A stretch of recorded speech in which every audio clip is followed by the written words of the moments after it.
Agjencia prestigjioze ndërkombëtare e vlerësimit Standard & Poor's ka rritur vlerësimin për ekonominë shqiptare në BB nga BB- që ishte më parë. Ky është rishikimi i dytë në rritje brenda një viti për ekonominë shqiptare.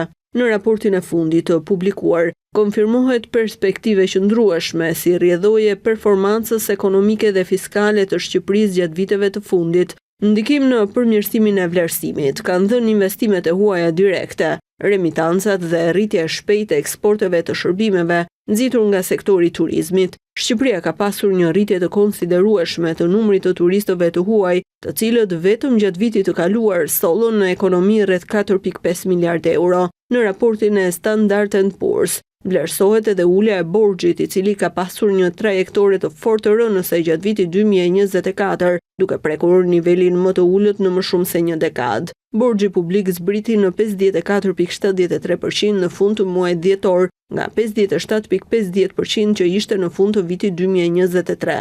Vlerësimi për ekonominë shqiptare është përmirësuar pavarësisht tensioneve të larta gjeopolitike dhe pasigurive në prag të zgjedhjeve parlamentare të këtij viti. Standard & Poor's pret që rritja reale e prodhimit të brendshëm bruto të Shqipërisë të mbetet mbi 3% përgjatë këtyre viteve, nxitur kryesisht nga investimet dhe konsumi.